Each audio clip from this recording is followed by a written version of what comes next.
یو زنانه سره 2 تولې سره زر دي، په دې زکات کیږي که نه کیږي؟ او که کیږي نو طریقې څه ده؟ په 2 تولو باندې زکات نه کیږي څو پورې چې د هغې سره نور مال نه جمع شوی، چې 19 ته ورسي بیا به په هر حالت کې زکات ورکوي. په سرو زرو باندې اله زکاتي صرف په سرو زرو باندې چې هغه 19 تولي نو زکات پته ورکوي. او که د هغې نه چېرته کم شو نو هغې پورې پې زکات نشته چې نور مال و دولت ورسره نه جمع، یا سپین زر ورسره نه یا پیسې ورسره نقد نه پرتې، په دې باندې زکات نه. البته دی وایي که چېرته ورکوي زکات نو 100 طریقې کار به کوي. فرض که زکات کېږي 19 تولو درجې دا خو 2 تولې دي، په دې خو نه کېږي. او که 19 تولې زکات ورکوي نو بیا به داسې کوي که نقد پیسې ورسره وي د هغې نه یې دي څه ورکړي، که نه نو بیا دې وله سره زر د هغې څه حصه ورکړي. ښه جي دا وایي چې په مخ باندې پټرولیم جیلی لګول د دې سره اودس کېږي که نه؟ که نه د اودس نه مخکې به دا جیلی په صابون وغیره باندې لرکول غواړي. خبردار صابون باندې دغه جیلی ویسلین وغیره چې ورته وایي هغه انسان لګولي که نه، خبردار چې دا لرکي په صابون باندې نور بس چې دی مخ ته اوبه ورچوي هغه مږي بس دا کافي ده. ښه صحیح ده، ضروري نه ده چې خامخا دا ته لرکي. آیا داسې یو حدیث شته چې په هغې کې چې په خېټه کې که د یو انسان نو جمع شي او ګندګي پکې جمع شي دا بهتره د دې نه چې یو انسان په خپله خېټه کې شاعري جمع کړي؟ او دا مشکات شریف کې روایت دی حضرت ابو هريره رضی الله تعالی نبی علیہ السلام فرمایل دا کوم چې د عشق او د معشوقو شعرونه دي که نه دا په خپل ځان کې جمع کول د دې نه بهتره دا چې انسان خپله خېټه د نو او د وینې او د زو نه ډکوي. او دونه بدتره شی دی. ما علمناه الشعر وما ينبغي له، ما خپل پیغمبر ته نه شعرونه ښودلي دي او نه شعرونه د هغه سره مناسب ښکاري. نو کوم اسلامي شعرونه دي د هغې نه علاوه شعر ویل دا روان دي په دین اسلام کې. ښه او حضرت عائشہ رضی الله تعالی عنها فرمایي چې نبی علیہ الصلوۃ والسلام د هغه په خبرو کې ټول نه زیات چې به کوم خبرې بدې شوې هغه شعر او شاعري وه. اما بعضې خبرې د نبی علیہ الصلوۃ والسلام د خولې نه هغه غیر اختیاري اوتې دي چې هغه د شعرونو په شانتې وي. هغه په یو جنګ کې نبی علیہ الصلوۃ والسلام مبارک چې انا النبي لا كذب انا ابن عبد المطلب، انا النبي لا كذب انا ابن عبد المطلب، نو دا هغه خبره وه چې صرف جوړه شوه په خوله باندې. ورته نبی علیہ الصلوۃ والسلام شعرونه به نه وي. ښه اسلامي شعرونه هغه ډېر زبردست. حسان ویلي که نه واحسن منك لم تر قط عيني واجمل منك لم تلد النساء خلقت مبرأ من كل عيب كأنك قد خلقت كما تشاء. که د قرآن صفتې پکې که د حدیث صفتې پکې پیغمبر صفتې پکې د دین صفتې پکې دیندارۍ صفتې پکې داسې بهترین کار دی داسې ویل. او نور شعرونه ویل دا درست نه دي شرعاً. یو ظالم دی زما قرض نه واپس کوي هغه نه په زبردستۍ یا په سبانه باندې دغه پیسې اصولول جایز دي که نه؟ او لاس ولا تاو که پیسې تی والا دونه خبره ده که هغه سره نه واقعي غریبي او پیسې واقعي ټال مټول نه کوي لږ صبر ورته وکړه الله جل شانو په دې باندې ډېر اجر درکړي تعالی. ښه اوس هم زما شوق دی زه به پینټ شرټ اچوم او زه به انګلینډ ته ځم او امریکې ته به ځم د هغې نوکري او د هغې مزدوري به کوم. هی په دې ملک کمی نشته. په دې ملک صرف د دې کمی دی چې په قرآن عمل نه کېږي بس، نور په دې کمی نشته. ټایم نشته.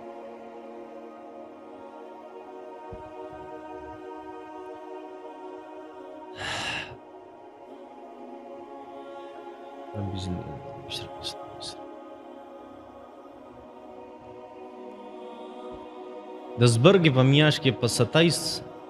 تاریخ یعنی په 27 رجب باندې روجه نیول وی په دې کې د 1000 روجو برابر ثواب دی. او د رجب په میاشت کې د روجو خاص فضیلت نور څه دی. او د رجب په میاشت کې واقع د نبی علیہ الصلوۃ والسلام بر اسمانونو ته ختل شوی معراج. او په دې میاشت کې څه مسنون عبادت شته که نشته؟ ګوره د رجب میاشت دی ته مونږ زبرګه میاشت وایو، دی بس شعبان دی بیا بس رمضان المبارک دی. دی میاشت کې څه خاص مسنون عمل نشته. دی میاشت کې څه خاص مسنون عمل نشته. صحابي تپوسو کې یا رسول الله د رجب د روجې په باره کې نبی علیہ الصلوۃ والسلام مبارک فرمایل په شعبان کې ونیسا. پس کې په شعبان کې نبی علیہ الصلوۃ والسلام منع نه فرمایله چې په رجب کې منیسه خدای ورته وی چې څه وی په شعبان کې تاسو روزه ولې نیسئ چې کوم رمضان ته نږدې ده او روزو چې خاص فضیلت دی هغه د شعبان په میاشت کې راغلی دی په دې ورځو کې څه خاص فضیلت هغه نشته البته دا میاشت دا په هغه عزت والا منها اربعة حرم اصلور برکت والا میاشت دی عزت والا میاشت دی الله جل شانو چې ول عزت ورکړی دی په جاهلیت کې هم څنګه د شان په دین اسلام کې نه هغه کې یو میاشت هغه د رجب هم ده خپل عزت دی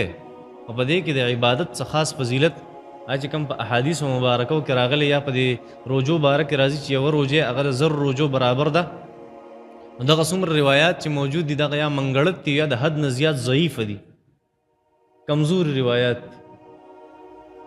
دا څوک نشي ویلی چې دا خاص فضیلت لري ځکه که دا خاص فضیلت څوک یاد کی نو دې ته بیا مونږ بدعت وایو څه ورته وایو بدعت څه خاص فضیلت او څه خاص منځ او څه خاص طریقې کار او څه خاص قربانۍ وغیره هغه په دې میاشت کې نشته البته کې د یو سړي عام عادت دی چې په 13 14 15 تاریخ باندې هغه د اسلامي میاشتو روزي نیسي کومې ته چې ایام بیز وي مسنونه طریقه چې ده هغه نیولی شي په دې میاشت کې ځکه نبی علیه الصلاۃ والسلام منع نه فرمایله که منع فرمایلی او په ټوله میاشت کې بیا موږ روزي نشو نیولی او که د ایام بیز روزي انسان نیسي د هغې خپل فضیلت دی روزه پکې نیولی شي او دا د چې کوم فضیلت ذکر کړی دا فضیلت چې کوم احادیث مبارکو کې راغلي دي نو هغه انتهایی د لاندې درجې دي منګړت روایت دي اکثر ښکلی کتاب لیکلی په دې باندې تقریبا 95 صفحې کتاب دی د امام ابن حجر اسقلانی رحمت الله علیه تبیین العجب فی فضل رجب او فضیلت رجب باندې هغه کتاب لیکلی او ډاکټر معراج الاسلام حنیف صاحب هغه په دې باندې زموږ د استاد ضرور دی هغه په دې باندې تحقیق کړی دی ډېر ښکلی کتاب دی ښه نو هغې کې په هغه ټولو احادیثو باندې دغه کړی دی ښه دا یو خبره کوم بیا زکات ته خبرې لراځو دویمه خبره دا کړې ده دا خو د دې د فضیلت خبره بله چې په دې میاشت کې نبي علیه الصلاۃ والسلام معراج ته تللی و بر اسمانونو ته ختلی و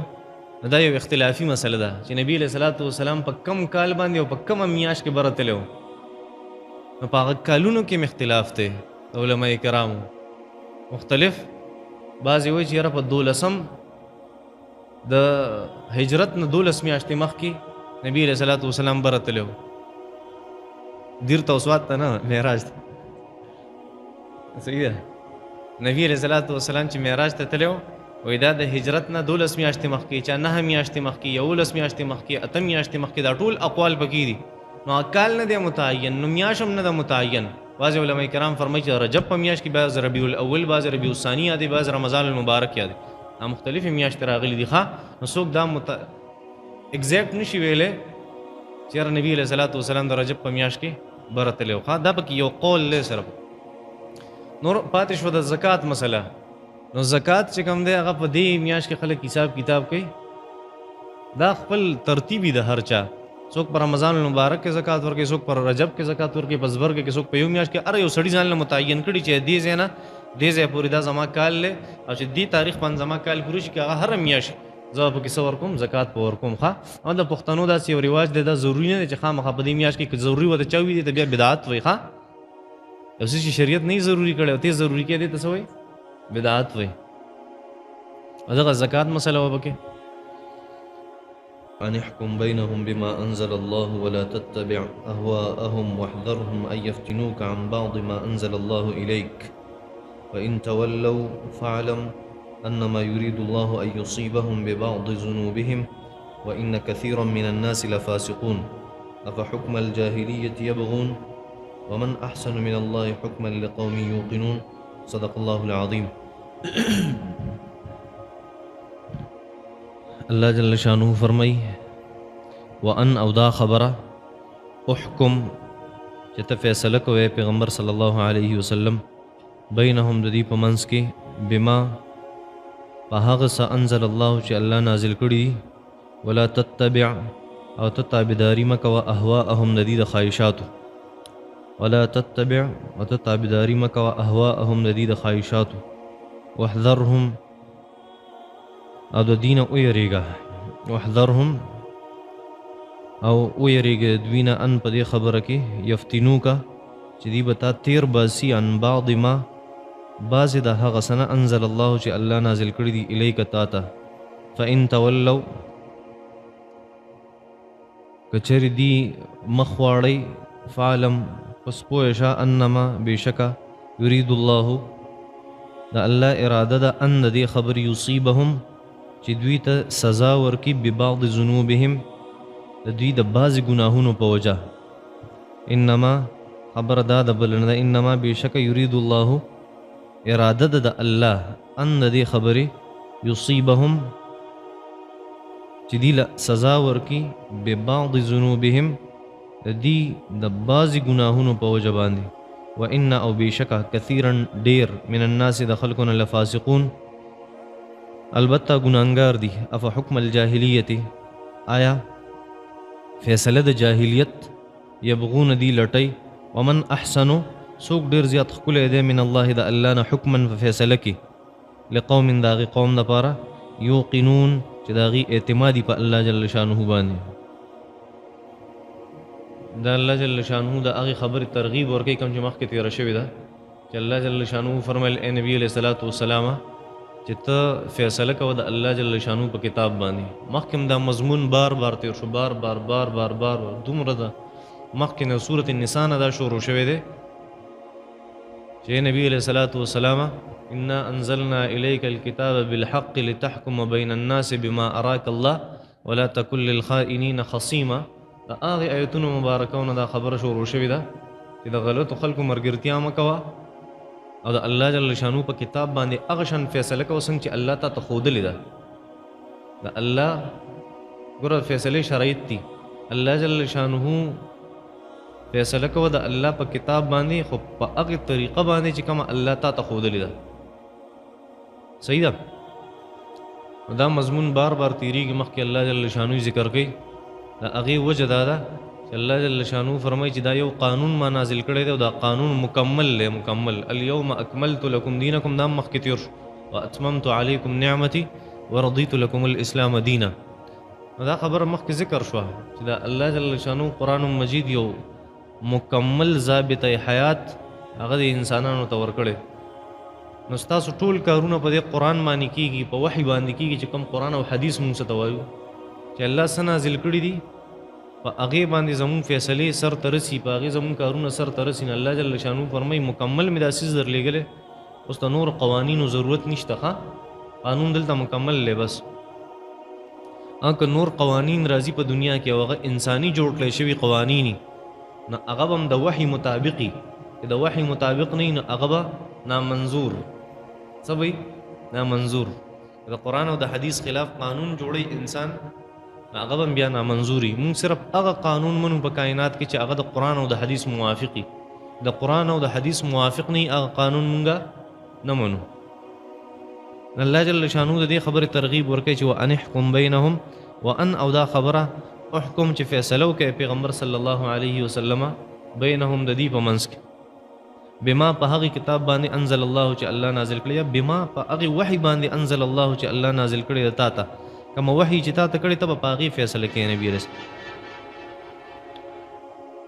دا مخکې یو خبره تیر شو چې الله جل شانو فرمایل چې تا ته ما کتاب لرلېږلی دی او هغه کتاب په عدل سره ما درلېږلی دی په حق سره ما درلېږلی چې په هغه کې د عدل فیصلې دي یوه او هغه کتاب من دې دپاره درلېږلی دی چې احکم بینهم بما انزل الله چې الله دغه د عدل فیصله کومه درلېږلې ده نو ته به صرف په دغې باندې فیصله کې خپلې فیصلې به نه کې بلکې چې الله جل شانو څنګه فیصله غواړي هغه شانتې فیصله به کې ښه صحیح ده نو هغه بالحق سره دې تعلق ته وان احکم او دا چې ته فیصله وکړې بینهم د دې په منځ کې بما په هغه وحي باندې انزل الله چې الله نازل کړي زه دا بما انزل الله د دې معنی په وحي ځکه کوم چې قرآن او حدیث پکې دواړه راشي صرف دا معنی هم ټیک ته بما انزل الله په هغه کتاب باندې چې الله نازل کړي ځکه د قرآن سره سره حدیث پکې په خپل راشي ځکه احادیث مبارکه تشریح د قرآن مجید تفصیل بیانې نه ځکه قرآن مجید یاد کما چې په دې قرآن فیصله پکار نه دی مطلب دی چې قرآن او حدیث دواړه ښه صحیح ده او دا وحی دا چې زه یادوم د دې لپاره یادوم چې ستاسو زړونه دغه شکل رښتیا صرف قرآن یادې او حدیث نه یادې نو ځکه وحی ویم نو وحی کې بیا قرآن هم راځي حدیث هم راځي صحیح ده دا هم چېرته زړه کې شک نه غورځېږي ښه نو ان او دا خبره احکم چې ته فیصله کوه بینهم د دې په منځ کې بما په هغې وحی انزل الله چې الله نازل کړی ده تا ته یې پیغمبر صلی الله علیه وسلم ولا تتبع او ته تابعداري مه کوه اهواءهم د دې د خواهشاتو څه مطلب دی ولا تتبع اهواءهم د دې د خواهشاتو تابعداري مه کوه مطلب دا دی چې دی غواړي چې ته فیصله زمونږ په خوښه وکړې او ته غواړې یا نبي علیه السلام چې زه د الله په خوښه فیصله وکړم نو ته د دې د خوښې دپاره د الله فیصله مه بدلوه د دې د خواهش دپاره د الله فیصله مه بدلوه دا صرف پیغمبر ته نه وایي صلی الله علیه وسلم دا تمام امت مسلمه ته وایي چې فیصله به هغه د عدل فیصله کوي او د قرآن او د حدیث مطابق پې کوي داسې فیصله به کوي او که دنیا په هر طرف رواني خو ته به فیصله د قرآن او د حدیث موافق دا به ستا طریقې ښه لکه په هغې کې بیا د خواهش خبر راځي چېرې یا زما خواهش دی الله جل شانو فرمایي نه ولو علی انفسهم صحابو صفت الله ذکر کوي که نه په بل ځای کې مخکې تېر شوی چې دا فیصله که د صحابه کرامو د خپل ذات خلاف خو بیا هم د قرآن او د حدیث فیصله مني دا د مسلمان شانی د چا شانی د مسلمان چې د قرآن او د حدیث فیصله راشي که د خلاف هم دی بیا وایي ټیک ته قرآن او حدیث دي بس زه نورې خبرې نه منم قرآن او حدیث منځ له راغلی دا د مسلمان شان دی ولو علی انفسهم الله جل شانو فرمایي که دی خلافي که دی د پلارانو خلافي که دی د میندو خلافي که دی د خاندان خلافي که دی د رونو خلافي که دی د مرګرو خلافي که د هر چا خلافي چې کله د قرآن او د حدیث فیصله راشي نو دی بیا د چا خوښې ته نه ګوري څه ته ګوري د قرآن او د حدیث فیصلې ته ګوري بس الله جل شانو فرمایي د چا د خوښې دپاره د قرآن فیصله مه بدلوئ ښه ولا تتبع تاسو تابعداري مه کوئ اهواءهم د دې د خواهشاتو اوس الله جل شانو فرمایي چې دې کې څه نقصان دی چې ته د چا د خواهش دپاره یو فیصله کې د چا په خوښه فیصله کې د دې نقصان دا دی الله جل شانو فرمایي چې دې د وجې نه به ته د حق لارې نه واوړي او په یو غلطه لاره به روان شي الله جل شانو پیغمبر صلی الله علیه وسلم ته فرمایي ای پیغمبر صلی الله علیه وسلم ته د دې یهودیانو عیسایانو او د غیر مسلمه خلکو نه په دې ویریږه که تا چېرته د دې د خواهش مطابق فیصله وکړه نو تا نه به د الله وحي پاتې شي تا نه به قرآن او حدیث پاتې شي واحذرهم د دې نه ویریږه په دې مسله کې ان یفتنوکه چې دې به تا په فتنه کې وغورځي عن بعض ما انزل الله بعضې د هغې احکاماتو نه چې الله جل شانو نازل کړي تا به تیر باسي ان یفتنوکه تا به تیر باسي خطا به دې کي پیغمبر صلی الله علیه وسلم په احکامات شرعیو کې چرته هم نه غلطیږي یاد ساتئ د پیغمبر صلی الله علیه وسلم دو قسمه حیثیت دي څو قسمه دو قسمه یو حیثیت د هغه فطرتي دی چې نبی علیہ السلام یو انسان دی یو فطرت د هغه شرعي دی نو کوم چې شریعت ته نو هغه 100% کړه دی 100% کړه دی د هغه د خطا او د هغه د هیرې په وجه باندې شریعت نشي بدلی دی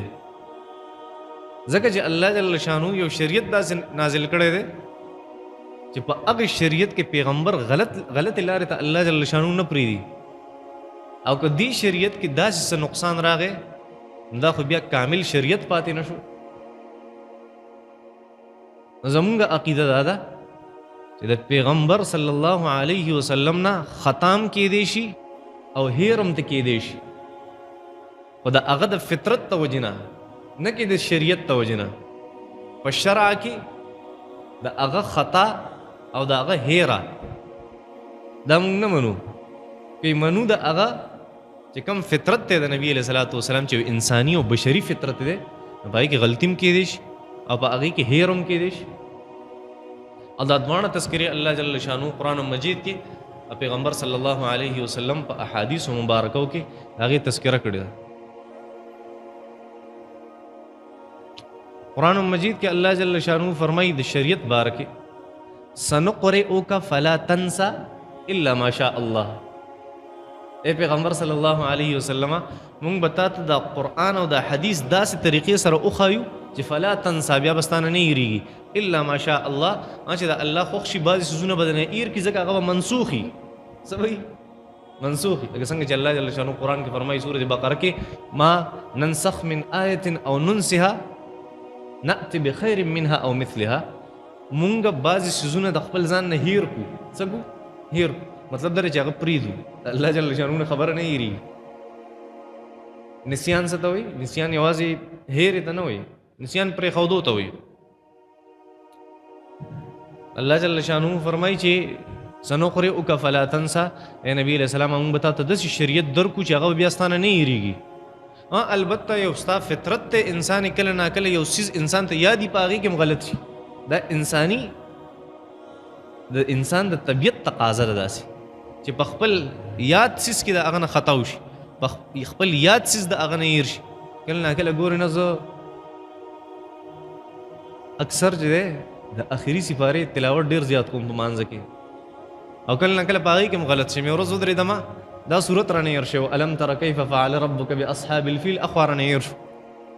چې اخوا څنګه ویمه هلکې دا د چا نه هېرېږي نه کله ناکله انسان هغه اے بي سي ډي چې ټول عمر یاد کړي هغه ته هېرې شي کله ته ثنا هېره شي سبحانک اللهم وبحمدک و چې پته نه لګي خوا پې څه دي هغه چې روزانه د یو څیز وي هغه ته هېر شي دا یو انساني طبیعت دی او دغه نبی کریم صلی الله علیه وسلم ذکر کړو بخاری او مسلم شریف کی روایت ته نبی کریم صلی الله علیه وسلم په مانځه کې د مانځه په دوران کې نبی علیه الصلاۃ والسلام غلط شو سسیستې ګډوډ شو رکعتونه ته مخکې وروسته شو عبد الله ابن مسعود رضی الله تعالی عنہ دا روایت نقل کړي صحابه فرمایل احدث فی الصلاة شیء یا رسول الله یا رسول الله په مانځه کې نن عجیبه شان چلو شو نبی علیه الصلاۃ والسلام فرمایل څه چلو شو یا رسول الله صلیت کذا و کذا یا رسول الله تا خو دا رکعتونه داسې داسې وکړه نبی علیه الصلاۃ والسلام فوراً کېناستو او دوه سجدې ولګولې او بیا سلام وګرځو سجده سهو دا د نبی کریم صلی الله علیه وسلم بیا وفرمایل د سلام نه پس چې انما انا بشر مثلکم زه ستاسو په شان یو انسان یما انسا کما تنسون زم مانم داسې ایریږي لکه څنګه چې ستاسو نه ایریږي فاذا نسیتو کله چې مانه یو خبره ایره شي فذکروني ما ته رایادوئ ځکه زم انسان یم نو دا چې کوم بشري معاملات دي د نبی کریم صلی الله علیه وسلم ختم کې دي شي د نبی علیه الصلاۃ والسلام نه هېرېدی هم شي د نبی د خطا مطلب ګناه نه دی ښه ګناه نه انسان چې کله ناکله غلط شي په یو څیز کې ایا چې انسان نه یو څیز ایر شي دا یو بشري تقاضا و چې نبی کریم صلی الله علیه وسلم دا یا یو بله مسله نبی کریم صلی الله علیه وسلم یو صحابي مونځ کو او دې آیت تلاوت کو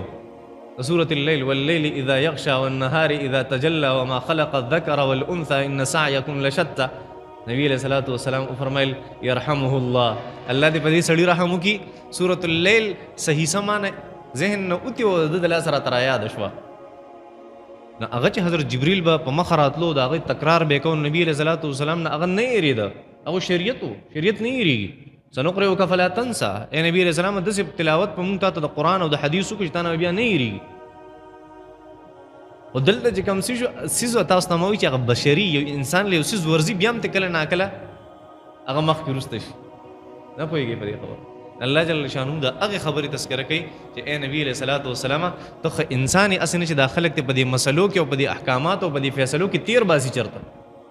ته خیال کوو د دې لحاظ مساته او هغه فیصله کوم چې د قرآن او د حدیث فیصله ده ځکه د قرآن او حدیث هغه ماته ته داسې تلاوت کړي ستانه به نه یریږي د قرآن او د حدیث فیصلې دا دي چې هغه فیصلې به تانه نه یریږي او که دې په خواهشاتو پسې ورپسې شوې نو ته انسان نه تا به په دې مسلو کې تیر باسي دا مسله الله جل شانو ذکر الله جل شانو فرمایي واحذرهم د دین او یریږه ان په دې خبره کې یفتنوکا چې تابه بیلاری کی عن بعض ما انزل الله الیک بعضې د هغې فیصلونه چې کومې الله جل شانو ته نازل کړي دا ګوره د یو عجیبه خبره ده دا فتنه دی ته وایي که نه فتنه چې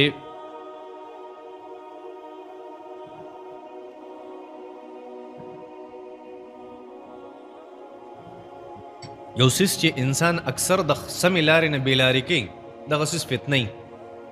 دغه څیز صحیح فتنه وي دا فتنه په مختلفو څیزونو کې الله جل شانو ذکر کړی نبی علیه الصلاۃ والسلام د هغې ذکر کړی فتنه چې تا یو څیز اکثر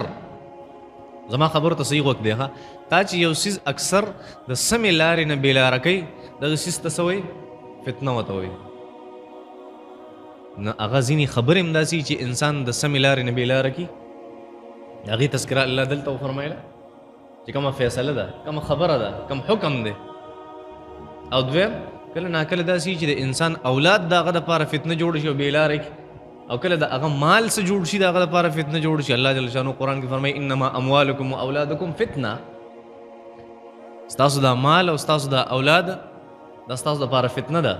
یعنی اکثر تاسو دی د وجې نه بېلاره کېږئ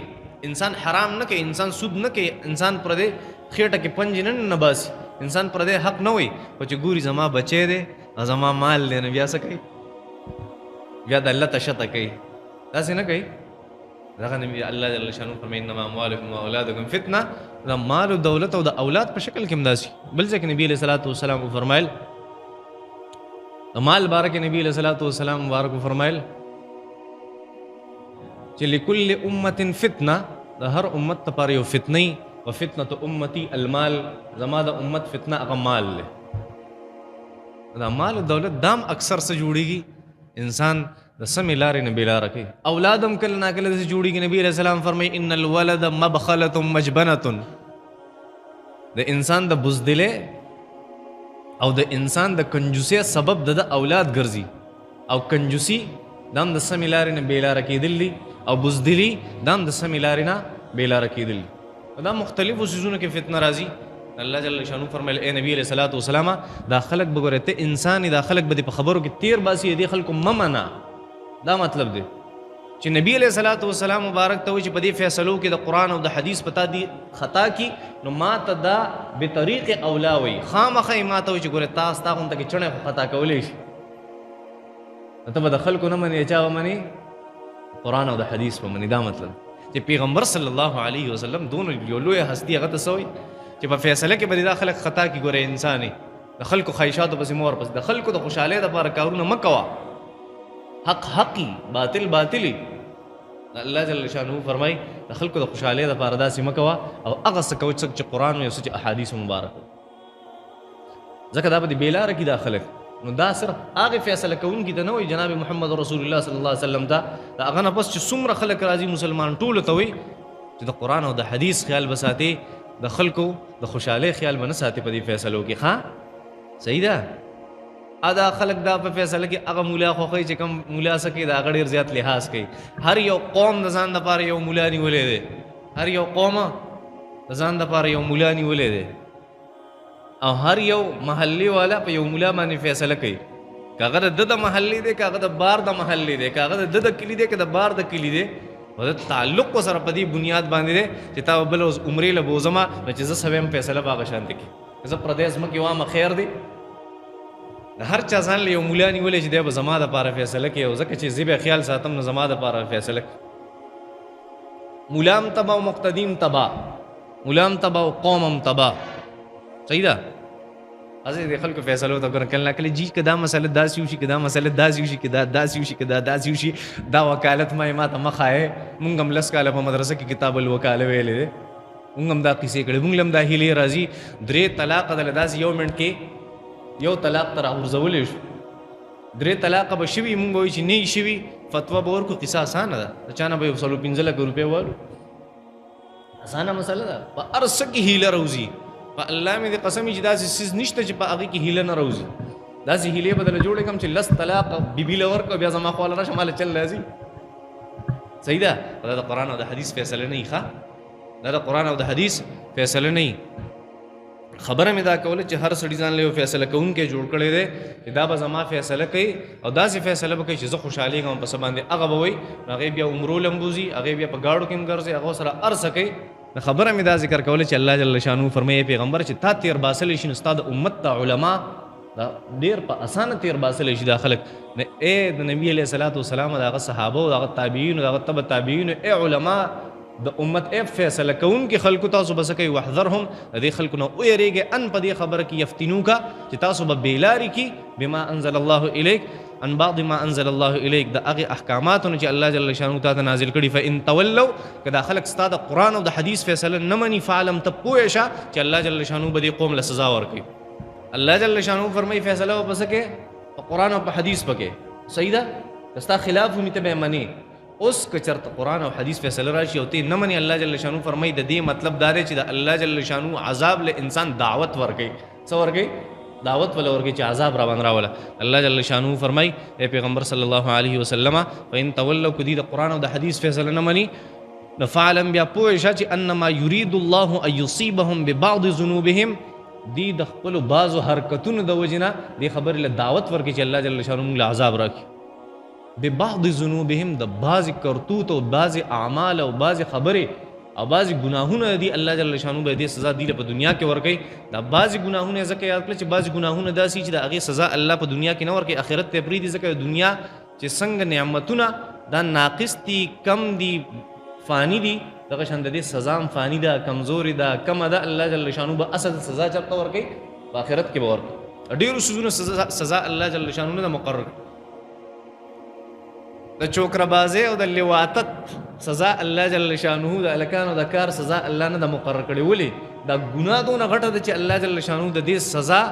هغه په دنیا کې نه د مقرر کړي. د زنا سزا یې مقرر کړي خو دې کار نه د مقرر کړي. ولي الله جل شانو آخرت ته پرېخي چې ګورو به